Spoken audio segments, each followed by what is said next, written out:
जय माँ ललिता अंबिका। कैसे हैं आप लोग? उम्मीद करती हूँ कि आप लोग बहुत अच्छे होंगे। मैं भी आप लोगों की कृपा से बहुत ही अच्छी हूँ। थंबनेल देख के आप लोगों को तो पता चल ही गया होगा कि आज हम किस बारे में बात करने वाले हैं। जी हाँ, आज हम माँ ललिता अंबिका और भगवान श्री कृष्ण के बीच में क्या संबंध है, इस बारे में बात करने वाले हैं। एक मैं अपनी ही जीवन की एक स्टोरी आपको सुनाना चाहती हूँ, जिसके बाद से मुझे ये प्रश्न उठा कि माँ ललिता अंबिका और भगवान श्री कृष्ण के बीच में क्या संबंध है। जब मैं ललिता अंबिका की भक्ति में आई, मैं दिन रात माता की जो है पूजा करती थी, अर्चना करती थी, उनकी स्तुतियाँ पढ़ती थी, मंत्र जप करती थी, मेडिटेशन करती थी, विजुलाइज करती थी। मतलब मेरी जिंदगी में बस यही था, ललिता अंबिका ललिता अंबिका। सोते जागते तो ललिता अंबिका तो दर्शन हो ही जाते थे सपने में, लेकिन उसी बीच मुझे भगवान श्री कृष्ण भी स्वप्न में दिखे। अब एक दफा दिखा तो ठीक है, दूसरे दफा भी दिखा, तीसरे दफा भी दिखा, और इस तरीके से कई दफा जो है भगवान श्री कृष्ण मेरे सपने में आए। तो मुझे ऐसा लगा कि मैं तो दिन रात माता का मंत्र जप करती हूँ, तो भगवान श्री कृष्ण मुझे क्यों दर्शन दिए। हालांकि ये बात अलग है कि बचपन से ही जो है मैं भगवान श्री कृष्ण को बहुत प्यार करती हूँ, एक अलग लेवल का प्यार है। लेकिन अब हालांकि अब उस टाइम पे, मैं पर्टिकुलरली उस टाइम की बात बोल रही हूँ जब मैं ललिता अंबिका की ही नाम जप रही थी, तो भगवान श्री कृष्ण का एक बार आना, दो बार आना, तीन बार आना, कंटिन्यूसली भगवान श्री कृष्ण मेरे सपने में आ रहे हैं, तो कुछ ना कुछ तो रहस्य जरूर था ना। तो उसके बाद जो है मेरा जो है रिसर्च है शुरू हुआ। फिर मुझे पता चला जो ललिता अंबिका के भक्त है ना, उनको जाके माँ ललिता अंबिका भगवान श्री कृष्ण की जो सखी भाव है, गोपी भाव है, वो प्रदान करते हैं। और इसके लिए एक पद्म पुराण में एक बहुत खूबसूरत सी एक कथा है जो पाताल खंड के अंतर्गत आता है। वो कथा मैं आप लोगों को सुनाने जा रही हूँ। अर्जुन, आप लोग सब लोग जानते हैं अर्जुन को, भगवान श्री कृष्ण के मित्र थे।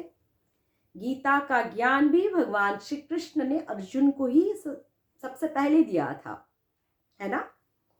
तो अर्जुन को एक बार बहुत इच्छा हुई कि वो भगवान श्री कृष्ण के दर्शन करे गोकुल वृंदावन में। लेकिन गोकुल वृंदावन में एंट्री नहीं मिलती जब तक आप भगवान श्री कृष्ण के उस गोपी भाव को प्राप्त नहीं कर लेते, तो कोई अलाउड नहीं है। भगवान श्री कृष्ण गोकुल वृंदावन में अपने राधा रानी और अपने प्यारे सखियों के साथ रहते हैं। तो अर्जुन को बहुत इच्छा हुई। अब अर्जुन क्या करे, एंट्री तो मिलेगी नहीं। तो अर्जुन जो है सनत कुमार के पास गए। सनत कुमार ने उनको ललिता त्रिपुर सुंदरी के पास भेजा। फिर ललिता त्रिपुर सुंदरी माँ ने अर्जुन को बाला मंत्र दिया। अब बाला मंत्र जो है, जो श्रीविद्या के उपासक है उनको पता होगा कि बाला मंत्र क्या है। बाला मंत्र जो है त्रिपुर सुंदरी की मंत्र है। फिर जो है अर्जुन ने उस मंत्र को जप किया, त्रिपुर सुंदरी की पूजा किया, अर्चना किया।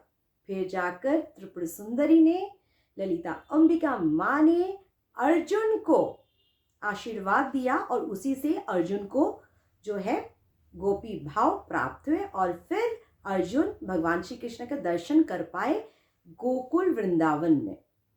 क्योंकि गोकुल वृंदावन में जो है बिना गोपी भाव के आप भगवान श्री कृष्ण के दर्शन नहीं कर पाओगे। इवन नारद जी को भी गोपी भाव प्राप्त करना पड़ा जब वो गोकुल वृंदावन में जाना चाहते थे। हालांकि नारद जी भगवान कृष्ण के कितने बड़े भक्त थे, उनको भी प्राप्त करना पड़ा गोपी भाव। नारद जी जो है वो भी श्री संप्रदाय के ही थे, माँ त्रिपुर सुंदरी के ही भक्त थे।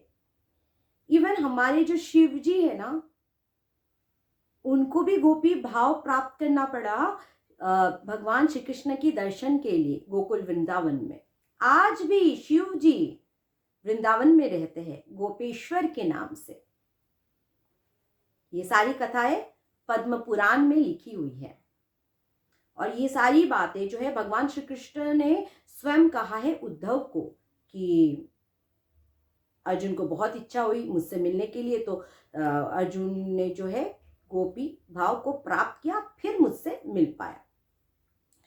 अब दुख की बात यह है कि इतने सारी सिमिलरिटीज, इतने सारे संबंध होने के बावजूद भी जो है, जो ललिता अंबिका के भक्त है वो कहते हैं कि हम तो श्री कृष्ण की पूजा नहीं करेंगे, और जो श्री कृष्ण के भक्त है वो कहते हैं कि हम तो ललिता अंबिका की पूजा नहीं करेंगे, हमको क्या लेना देना ललिता अंबिका से। आप लोग भगवान के नाम पर भेदभाव करते हो, विभाजन करते हो। गीता में भगवान श्री कृष्ण ने ये कहा है कि हमें भेदभाव नहीं करना चाहिए। इस तरह से आप लड़ोगे, भेदभाव करोगे भगवानों के बीच में, तो ना आपको भगवान श्री कृष्ण मिलेंगे, ना शिव जी, ना ललिता अंबिका मिलेगी। इसलिए हमें भेदभाव नहीं करना चाहिए। और जो ललिता अंबिका, जो त्रिपुर सुंदरी का मंत्र है ऐम क्लीम सौ, जो श्री विद्या के साधक हैं उनको पता है ऐम क्लीम सौ क्या है। ऐम मतलब सरस्वती के बीज मंत्र, क्लीम मतलब कृष्ण का बीज मंत्र, क्लीम काली का भी बीज मंत्र होता है। तो कृष्ण काली कोई अंतर नहीं। हमें पता है ना ये बात कि ललिता अंबिका कामेश्वर भैरव की पत्नी है, मतलब हमारी शिव जी की पत्नी है। वही ललिता अंबिका जो है विष्णु की बहन है।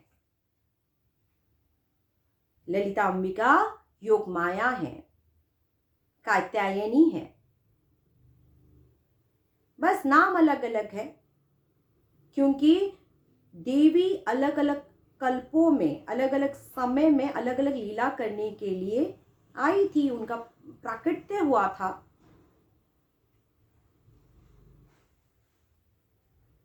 भगवान श्री कृष्ण जब अवतरित होने के पहले योग माया अवतरित हुई थी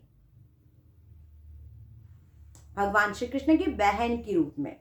तो भगवान श्री कृष्ण ने उनसे कहा कि तुम 8 अलग अलग जगह पे जाके रहो जहाँ तुम मेरे भक्तों को आशीर्वाद दे सको। मेरे भक्त तुम्हें पुकारेगी तो तुम मेरे भक्तों की रक्षा करना। इसीलिए माँ ललिता अंबिका भगवान श्री कृष्ण के भक्तों को हमेशा प्रोटेक्ट करती है, रक्षा करती है।